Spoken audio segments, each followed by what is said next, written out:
안녕하십니까, 영재원TV의 전진홍 원장입니다. 자, 우리 저번에 이어서 물리 전공 부분, 우리 다음에 그쵸, 화학이죠. 근데 우리 전공 부분에 대한 것들이 지원 분야가 다르기 때문에 사실 책에 대한 이 부분들의 이슈는 조금씩 달라도 괜찮을 것 같습니다.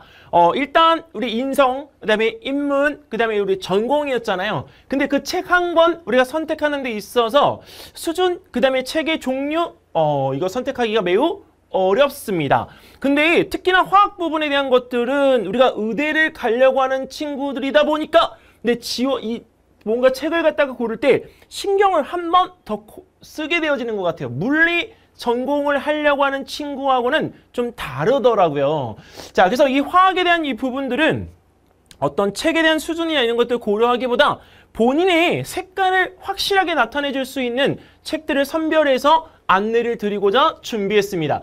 자, 일단 첫 번째는 노랑 슈발리에 저의 그죠, 노랑 슈발리에 발음은 조금 근데 이 부분에서 이 슈발리에라고 하는 이 저자가 일단 우리는 어떻게 화학물질에 중독되는가라는 이 책을 갖다가 쓰면서 우리 생활 속에서 우리가 이 묻어날 수 있는 모든 것들에 대한 것들이 화학과 관련 있다라는 이야기를 시작하고 있습니다. 그런데 사실 우리 주변의 이 모든 것들이 다 과학인데 이 부분에 대한 것들의 현상을 설명할 때는 우리가 물리라는 이 부분에 대한 단어를 갖다가 이용해서 얼마든지 설명을 할 수가 있습니다.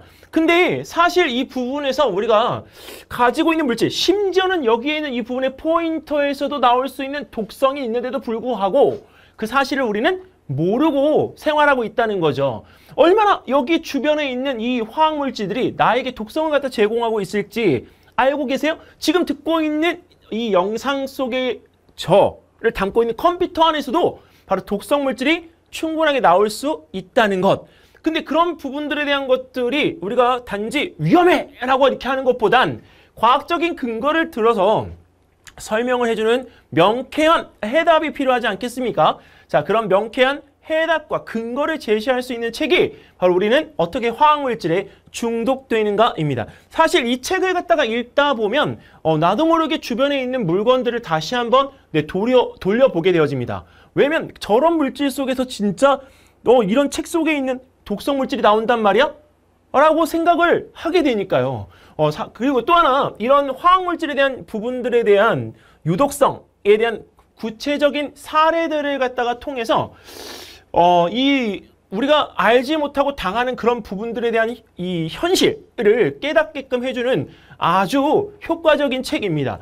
우리가 이 아마존이라는 사이트에서, 프랑스라는 나라의 아마존 사이트에서 1위를 했던 책인 만큼 실질적으로 우리나라에서도 그대로 적용을 해서 이 책에 대한 부분을 갖다가 내용을 익혀나가도 될 책이라고 말씀드리고 싶습니다.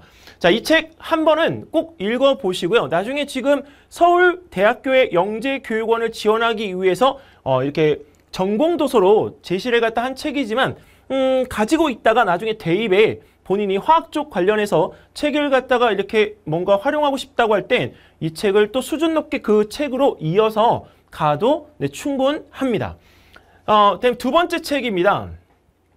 이번에 크리스 우드포드라는 사람이 지은 나는 화학으로 세상을 읽는다라는 책입니다.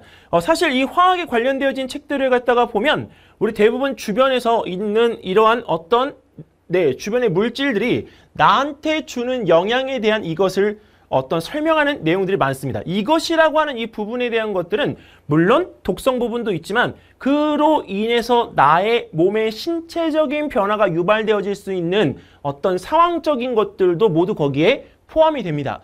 자, 근데 여기 빨래 세제에 대한 역할, 그 다음에 우리 창문의 유리가 어떻게 빛을 통과시키는지, 어떻게 보면 우리가 여기서 물리적인 부분에 대한 이야기를 하고 있는 것 같은데 사실은 이 부분이 화학적인 이야기로 귀결된다는 것. 그리고 이 책을 읽다 보면 한 가지 모르는 게 또 알게 되더라고요. 특히 제일 기억에 남는 부분 중에 얼음이 보통 우리가 미끄럽다고 우리가 여기잖아요. 근데 이 얼음에 우리가 이 미끄럽다라고 여기는 그 특징이 사실은 액체하고 유사한 코팅이 되어져서 나타난다는 것. 와, 이 부분은 사실 우리가 코팅되어졌다라고 하는 이 부분에 대한 표현을 갖다 한다는 것이 매우 새롭기도 했지만 그래서 정말 미끄러울 수 있겠구나라고 하는 설득력 있는 내용이 되더라고요. 그래서 이런 부분에서 다양하게 지금까지 우리가 알고 있던 보아왔던 시선의 관점에서 설명하고 있는 것이 아니라 무엇인가를 새로운 관점에서 우리가 느낄 수 있는 화학의 이야기들을 제시하고 있는 책이 바로 화학으로 세상을 읽는다라는 책입니다. 이 책은 가볍게 읽기도 좋고 그리고 내용에 대한 이 부분들이 우리가 실질적으로 이렇게 밸런스가 맞기 때문에 사실 어떻게 보면 약간 클라이막스로 가는 부분도 있고 내려오는 부분도 있습니다. 마치 소설책을 읽는 것처럼요. 그래서 정말 책을 재밌게 읽을 수 있으니까 이 크리스 우드포드의 나는 화학으로 세상을 읽는다라고 하는 이 책 한 번쯤은 선택해서 꼭 읽어보셨으면 좋겠습니다. 자, 다음 세 번째 책입니다. 화학의 미스터리라는 책입니다. 김성근 씨 외에 9명이 우리가 공저한 책인데요. 사실 이 책에 대한 내용들은 우리가 쓴 저자들이 여러 명이기 때문에 그 화학적인 해석에 대한 부분들이 조금씩은 다르게 느껴집니다. 근데 이 단어들, 엔트로피나 주기율표나 분자운동, 뭐 사실 우리가 알고 있는 단어일 수도 있죠. 나노 모르는 사람 있을까요? 근데 이런 부분들에 대한 단어의 어원이 어디서부터 시작되어졌는지에 대한 것을 갖다가 알려주는 책은 우리가 직접 찾아보지 않으면 거의 없습니다. 그래서 그런 책들에 대한 이 부분들의 내용을 찾아보지 않아도 내가 이 책 한 권을 통해서 화학의 기초부터 화학에 대한 어떤 발전 부분까지 궁금한 점을 해결할 수 있는 것이 특징입니다. 자, 그리고 또 하나 이런 그 화학에서 우리가 변화되는 어떤 과정을 하나의 학문으로 보고 이 학문 자체에 대한 이 부분들에서 화학은 변화되는 학문이다 라고 제시를 갖다가 하고 있는 것. 그리고 또 하나 이 미스터리에 대한 이 부분들에 대한 것들을 우리가 제시하면서 사실 이러한 사례에서 어떻게 우리가 이 부분에 대한 것을 해석하면 좋을지 그 방향성을 제시하고 있는 책입니다. 어떤 책이든지 간에 무엇인가 내가 배우려고 할 때, 내가 무엇인가를 알려고 할 때 우리 찾는 것들이 책이기 때문에 사실 우리의 동기 유발을 하기에 좋은 장점을 가지고 있는 책이 아닌가 이렇게 말씀드리고 싶고요. 그 다음에 여기 예를 들어서 지금 이렇게 하얀색 글씨로 지금 넣어놓은 내용 중에 무기물이 어찌하여 유기물이 되어서 우리와 같은 생명체가 되었는지 아직 정확하게 알지 못하는 부분을 우리가 화학으로 해석한다.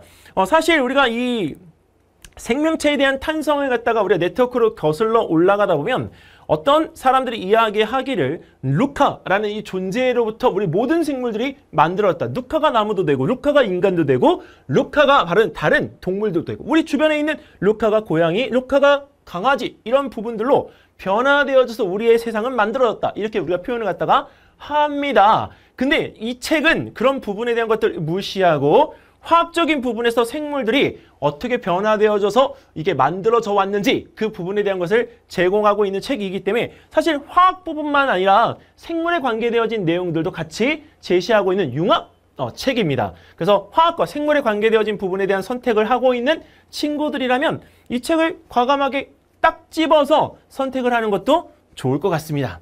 자, 그 다음은 정말 유명한 책이죠. 미술관에 간 화학자. 사실 이 책은 우리가 그 고등학생들이 의대를 지원을 갖다가 할 때 많이 선택하는 책 중에 하나인데요. 근데 왜 서울대학교 영재교육원의 화학 부분에 지원하는 친구들에게 이 책을